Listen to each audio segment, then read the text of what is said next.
question that might be interesting for us living in landlocked Western Canada, but the question is, do you think we should protect our oceans, which for us sometimes seem very far away? But I'll begin with Quinta. Do you think we should protect our oceans? Why or why not? I'm going to go with of course.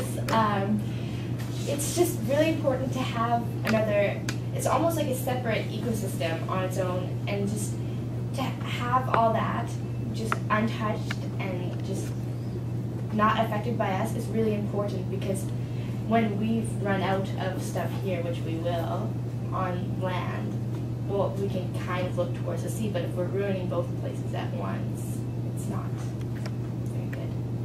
Sarah, did you have anything you wanted to add to that? Well, sure.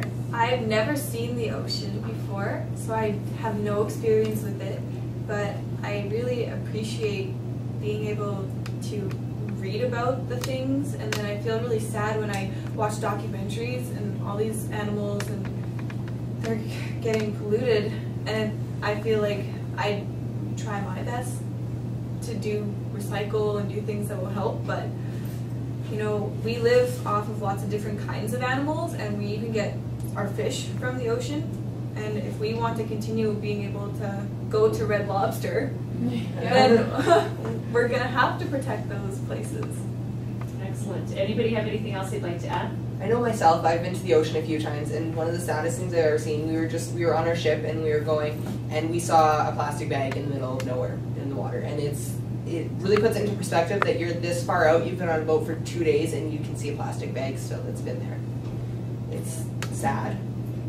All right, aside from protecting areas of the oceans, what could you do to make sure you help, don't hurt, our animals and creatures within the oceans?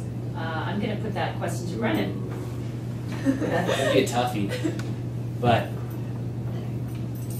you know, I think we really need to reduce on our plastic utilization, because plastic has a very, very hard time breaking down. Like, and even if we put it in the landfill, somehow through some things it still sometimes makes it out to the ocean, where it's dangerous. Yeah. Like choking and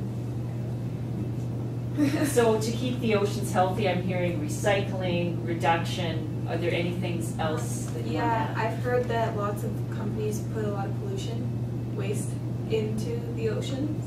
And I think that that could probably go down, probably if they were more responsible in the way they were manufacturing. How would we ensure that that might happen, do you think? What would we have to do? Is there something that... I'm not a great scientific mind, I don't know. Do you think laws and government laws could help reduce that? More of a governance over what's allowed. Governance over what's I mean, allowed. we have a lot over here, so if we didn't, I mean, we need to save our Earth. That's just We the need reality. to be leaders. Yeah, Set a positive example. we have a lot. We could also take a little less. Especially our generation, because Yeah. we're just, what's next? Yeah. Like, me, I'm in grade 12.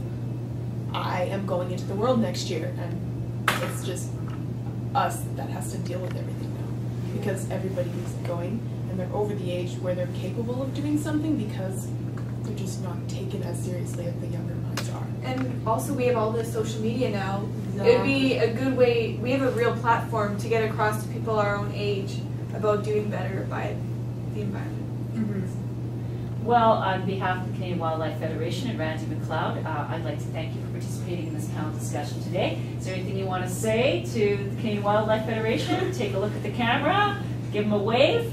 Go Titan! Goodbye from Canada. Goodbye from Canada. Yeah. farewell. And that's a wrap.